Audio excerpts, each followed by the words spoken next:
What's up, everybody? Hello, hello. Just realized I'm broadcasting at 300.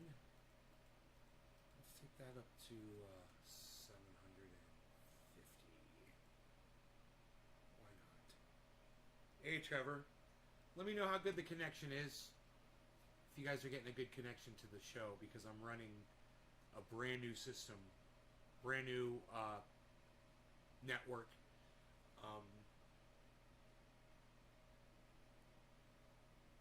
On a new satellite with a new router. Getting some really good speeds. Trevor, cheers. Video and sound. This microphone was behind me. Is the sound better? Here, how's the sound now? Is that better? The microphone was behind my head. That's no good. How is that? Did that fix the sound? Yeah. Cool, man. Yeah, I mean, I could turn the sound up even more right here. You should have looked at my mics. Oh, no, that's cool. As soon as you said sound, I was like, oh, yeah, my microphones.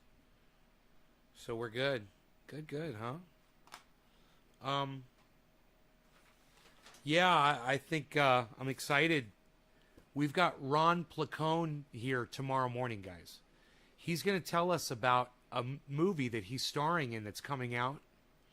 That's exciting.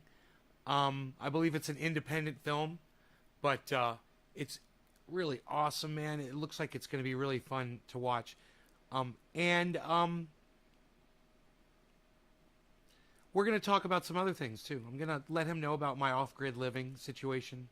I know that he lives on the beach. We're going to talk about coastal flooding, what his concerns are around that, the fact that he chooses to live, so close to the coast. And that I'm going to tell him, that I think that's something that, while it's fun right now, he might want to have another place to go, just in case the shit starts hitting the fan. We're going to talk about the fact that scientists are saying that climate change has occurred much faster than any scientist has predicted. Well, that's bullshit, and we know it is. But I can literally show you the video of this CNN reporter saying that. I don't know. I'd like to show you guys that, actually. What do you guys think? Let me see how much bandwidth I have. If I can bring up extra stuff here, I'll show you that video. You enjoy independent movies? Yeah, I do too. Okay.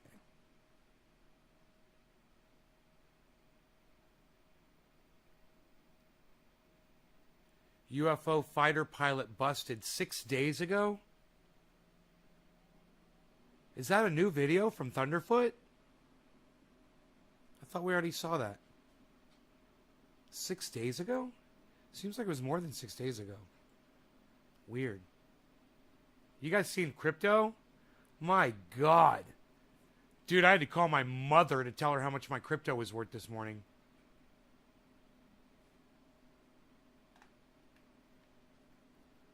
Oh, I'm on the wrong channel.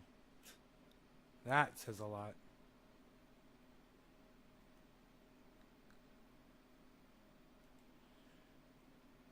Crystal clear. It's clear as hell. Yeah, because I got more bandwidth and I'm running more output now. That's how we're going to be tomorrow morning with Ron Placone, guys. He's going to be right here. Ron Placone tomorrow morning.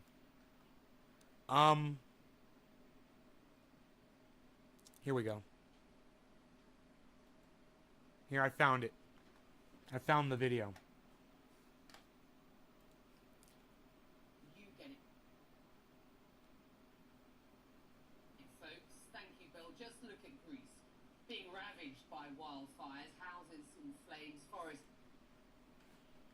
Some people just seem to have so much. They enjoy speaking too much, It's like they enjoy the sound of their own voice too much.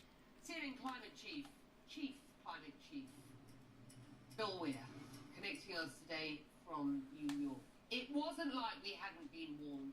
So, Bill, Okay, let's see if I start dropping frames. What is new and different about this report? Really, Becky, it's the certainty. It's these huge data sets and bigger supercomputers and better satellites that just prove not only predictions of 30 years ago when this warning, this code red for humanity began, but just reaffirms that those predictions were conservative. These are 234 scientists, 66 countries. They spent 8 years looking at 14,000 peer-reviewed papers on all aspects of the climate. And yes, it's happening faster and more dramatically than anybody ever predicted. They moved up faster and more dramatically than anybody ever predicted. And yes, it's happening faster and more dramatically than anybody ever predicted. And yes, it's happening faster and more dramatically than anybody ever predicted. Not Dr. Guy McPherson, not me, not trendy as dabbers, not me and Dr. Guy McPherson. No, right? Does that make you guys proud of me that I was right about that shit? Look, I'm not here to brag. I'm here to tell you guys you're watching the right podcaster. Nobody else was talking to you like I was about this. Nobody was putting it to you in the words like I was. Nobody. Nobody cared enough about you to give you the real truth because they knew you didn't want to hear it. And now they've got millions of subscribers and nobody, cares. They moved up. Predictions were conservative. These are 234 scientists, 66 countries. They spent 8 years looking at 14,000 peer-reviewed papers on all aspects of the climate. And yes, it's happening faster and more dramatically than anybody ever predicted. They moved up aspects of the climate. And yes, it's happening faster and more dramatically than anybody ever predicted. And yes, it's happening faster and more dramatically than anybody ever predicted. And yes, it's happening faster and more dramatically than anybody ever predicted. No, you're a fucking liar. You just ignore the people who did predict it. You just ignored people like me. Why? Because YouTube didn't think that you needed the information back then. Because I said bad words and I'm a bully. Huh? That's the way it goes. Humanity gets to suffer because I got algorithm. Nobody wanted to listen to little old me. I need a splash of confetti. Stat!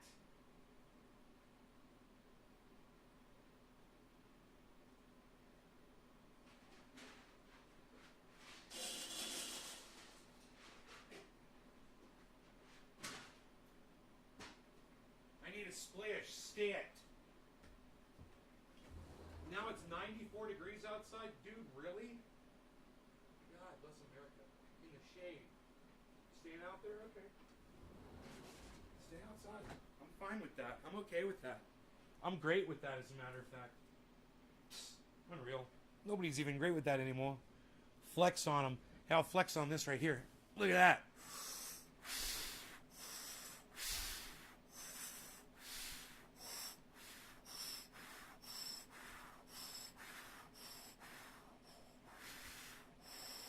Yo, Don, what's up, buddy? How's it going, bro? This ain't the Starlink yet. No Starlink, man. Starlink sucks my dick. They're still sucking it. This is more Viasat, but I've got a double account now. So I'm able to switch from one satellite to the other. In 4 days, I'll have 2 accounts that are totally clear. Right now, I've got 1 account. I've got 149 gigabytes available of data. They used up a whole gig just updating my service. They moved up about a decade to when we might pass the 1.5 degrees Celsius sort of red line in the sand of the Paris Accords.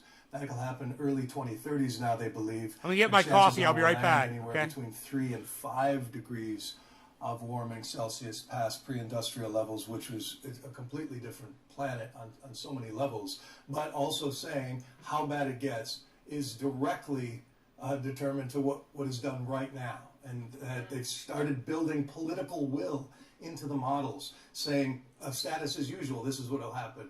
A green path where countries work together, this is where we're headed. Because that ultimately is the biggest X factor, human nature. Yeah, we're looking at images of you recently in Greenland. Tell us about what you witnessed there. It's interesting because they're sort of on the defrost setting of planet Earth, while others are on based or broil in the south. Life is easier. It's milder. It's easier to fish for a living in those places. More tourists are coming now. But just the staggering amount of melt that's going on there is frightening. It's not only risking the lives of ice scientists I spent time with. One, Conrad Steffen, lost his life out there. Those are the first responders studying this. But it's shedding so much fresh water, it could stop the ocean currents of the Gulf Stream, which is really the thermostat for Asia or for Europe rather, and North America. In one day last week, enough of Greenland melted to cover the state of Florida in 2 inches of water. And that's what's happening when we're not paying attention, when we're focused on wildfires or larger storms. Right. Sea level rise is a big part of this new report, saying that it could be 2 meters or 22 meters. Becky, it's just a matter of how soon humanity changes its fuels. So if we, humanity, have caused it, how about some solutions, at least in the short term, Bill? Well, the thing to focus on immediately that has the most impact is methane. And this report really sort of lays bare the theory that this is a cleaner bridge fuel, cleaner than coal. Well, a lot of things are cleaner than coal. We don't burn whales anymore. But turns out that natural gas is 80 times more potent than CO2. So if you imagine, a baby in a car on a hot day, sun pouring through the windshield and the steel, that's sort of carbon dioxide trapping the heat. And Natural methane gas is like turning on the heater inside the car. It acts. Hey, guess what? They're just starting to talk about methane on CNN today. Hey, guess what? We're all dead. And they're just telling you about it. I'm not going to, don't worry, I'm not going to get mad. I'm not going to get mad about it. I'm not going to yell and scream. I'm not going to rant and rave. Because I was right. And they wanted to ignore me. And ha ha ha ha. Hey, buddy. Hey, dude with the suit and tie. You got a well where you live? You better hope you do. Mr. fucking $200,000 a year, motherfucker. Hey, Billy, what's up? Much faster and it's easier to control. So by capping dairy farms and Billy, figuring out how to capture, as you can see in this infrared imagery, all of that planet cooking pollution, that's just... Yes, Nathan, that's the Beatles behind me. Who else could it possibly be? I love saying that. 225. In Greenland, tell us about what you...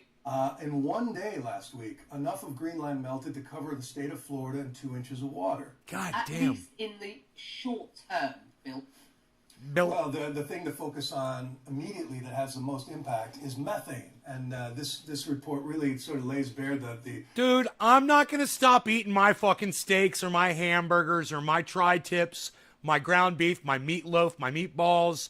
None of it. I'm not going vegan. And hey, man.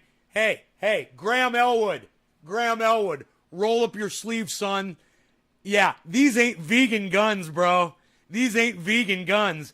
And I'm just here to tell you, if I ain't going to do it, I don't see the world doing it either.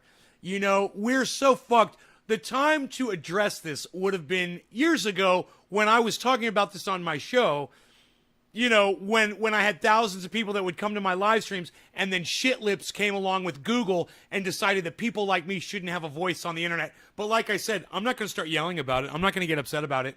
I'm just going to sit here and laugh and be like, look at these people. Now, this is what I said was going to happen. I'm like, I'm going off grid. Remember this? I said, man, fuck this shit. I'm going off grid. I've already got a well. I'm going to get solar. I said, I'm going to grow my own vegetables, and if everything collapses, I'll be ready. And what did I used to tell you guys? And if it doesn't collapse, then I got $1 million property that someone's going to want to buy. And it'll be worth something. It'll be a great investment. No matter what, it was a great idea.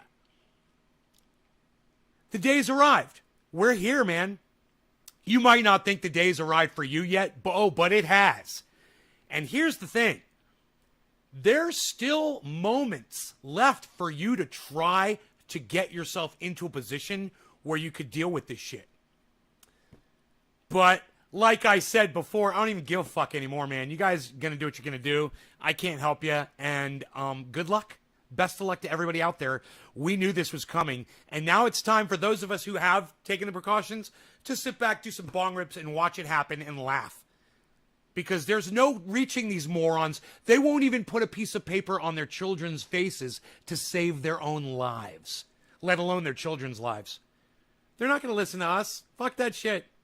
Keep getting your goddamn, your shipped in water and electricity and see how long that lasts you. The theory that this is a cleaner bridge fuel, cleaner than coal. A lot of things are cleaner than coal. We don't burn whales anymore. Whales.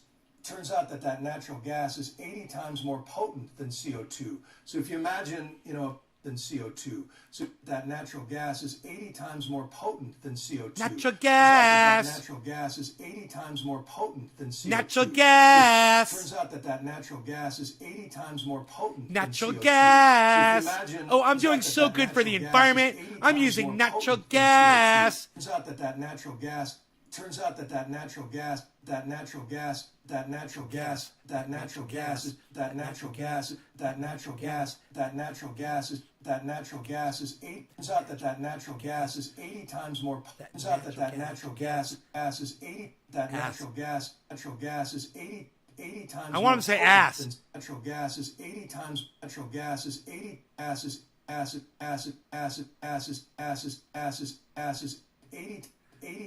80 times.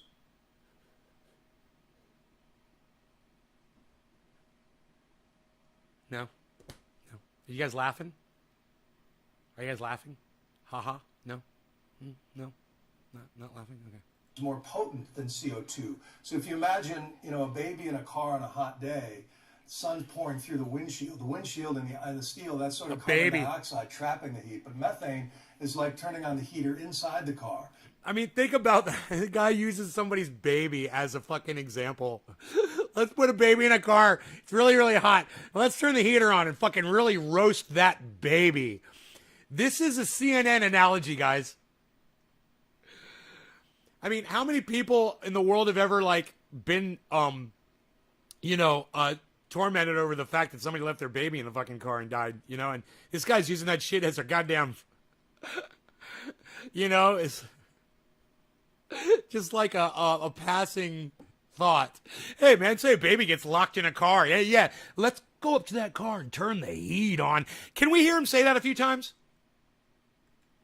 It acts dioxide trapping the heat, but methane is like turning on the heater inside the car, pouring through the windshield. The sun's pouring through the windshield in a car on a hot. Imagine, a baby in a car on a hot day. Imagine, a baby in a car on a hot day. Imagine, a baby. Imagine, a baby. So if you imagine, a baby. So if you imagine, a baby in a. So if you imagine, a baby. So if you imagine, a baby. So if you imagine, a baby in a car on a hot day.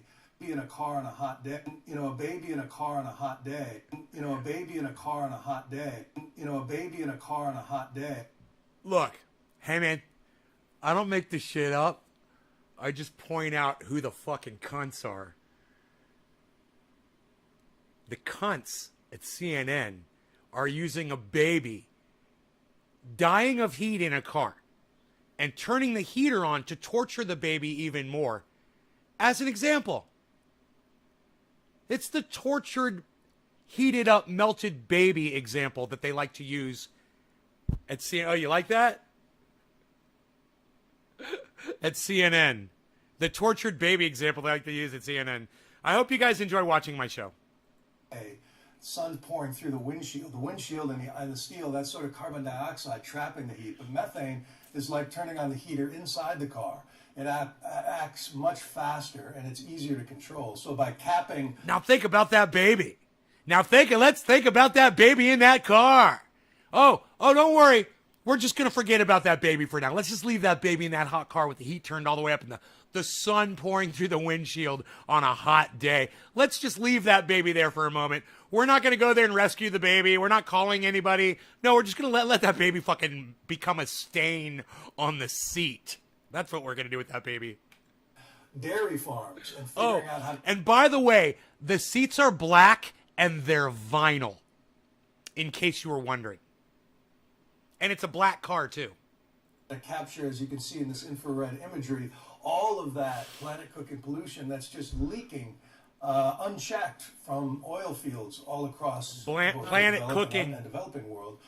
That would be the first place to start. We have to do that to succeed. So let's start there. That means jobs capping these wells and technology booms for people who can come up with better ways to fix. So let's all get those well cappers, all those jobs for all those well cappers out there. Think all those jobs, man. Good thing that's not like a specialty job or anything. Anybody could do that, right? Anybody can go out there and cap a fucking well off. My goodness gracious. I'm sorry, man. It breaks my heart that people don't find this show more interesting. It breaks my heart when I see people leaving, man. It breaks my fucking heart. It's that problem. It's so hard for me just to retain a small amount of people, man, you know? When 3 people decide to leave, it kills my numbers. And so there's the conversation now, not only the trillions that could be made addressing this, but how much it'll cost if we do nothing. Yeah, absolutely. You and I will talk regularly. I know, because this is not going away. We need to know what we can all do to get on with this. We get it, and we know you get it, folks. Thank you, Bill. Just look at Greece, being ravaged by wildfires, houses in flames, forests being scorched. Some of the people there calling it apocalyptic. Nations across the world have stepped up, sending in firefighters and helicopters to help. Thank you, Nick. Smoke turning the sky orange above everything. As if we need infrared to see the smoke, the heat pouring out of these things. Yeah, Greece's second largest island, ferries up. People would rather watch Netflix than smoke a bong. Standing by. I'd rather smoke a bong, fuck Netflix. Flames, making it worse. Cheers, guys. Climate conditions. Greece is suffering through its worst heat wave in 30 years. Let's get right to CNN's Eleni Giokos, who is on the island of Evia, and fires there, as I understand it, burning out of control. What are you witnessing? Yeah, Becky, I mean, look, there are 4 fronts right now. It's in the northern part of the island, and we're basically very close to where the fires are currently blazing. We've been sent away because it is just that dangerous. But looking behind me here, this is sort of the apocalyptic scenario, the aftermath of the blaze that has ripped through so many parts of this island. 450,000 hectares, Becky, of forest, of precious forest, has been completely destroyed.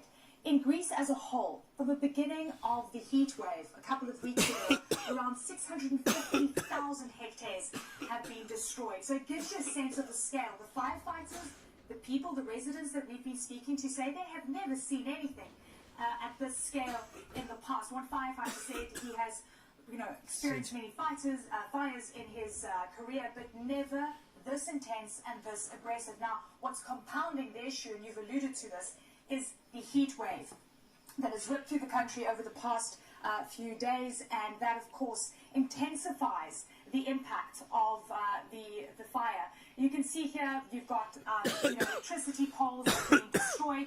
Most of the island lost access to electricity as well as water because infrastructure has been destroyed.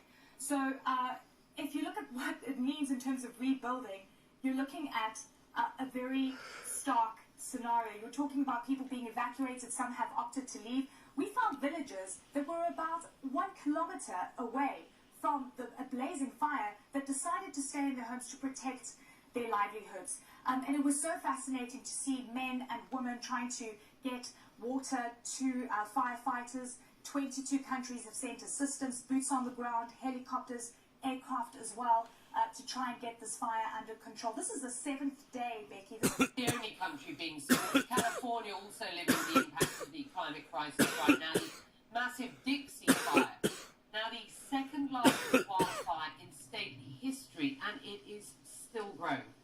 Thousands of people are under evacuation orders, and this fire isn't just affecting those who live in its path. Smoke from the blaze is blanketing communities across the region. CNN's Camilla Bernal is in Paradise, California, with more. Paradise. One of our viewers lost their home in Paradise. Thick and it's unhealthy. If you look here behind me, you're normally supposed to see a canyon. Instead, you're seeing it filled with smoke. That smoke coming south from the Dixie Fire, and it's not only flooding this canyon, but also the communities nearby. The Dixie Fire has been burning for almost a month, and we're seeing it growing, but we're not seeing much progress on containment. We are also seeing the number of structures destroyed by this fire increasing. It's now at about 400 structures destroyed by this fire. Governor Gavin Newsom using this weekend to visit the town and using the visit to talk about climate change. The extreme weather conditions, extreme droughts are leading to extreme conditions and wildfire challenges likes of which we've never seen in our history. And as a consequence, we need to acknowledge just straight up, these are climate-induced wildfires. And we have to acknowledge we have the capacity in this country, not just the state, to solve this. And Governor Gavin Newsom did point to prevention, talked about things like managing the forest, but made it very clear that more needs to be done. He also thanked the 8,500 men and women who are working to stop this fire. Camila Bernal, CNN, Paradise, California. We'll get to Peru now. More than 500 people there battling a wildfire. Officials say the fire has consumed more than 8,000 hectares since it started last Thursday.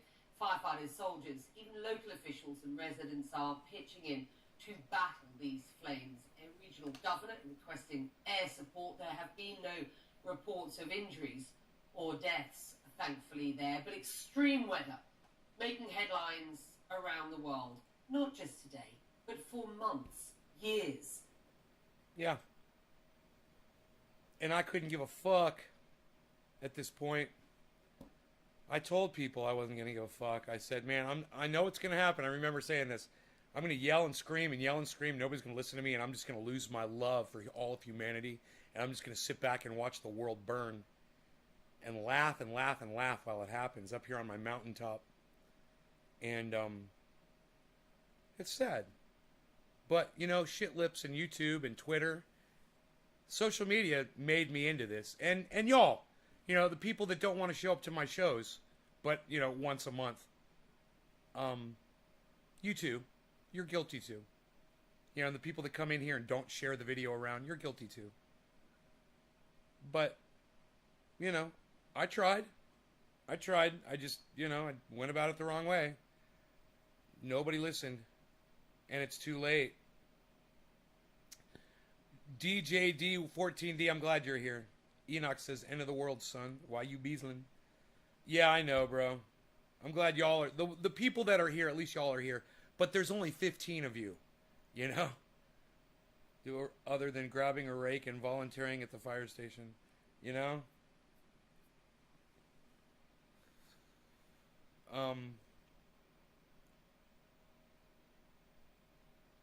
Louis Rossman is so happy fucking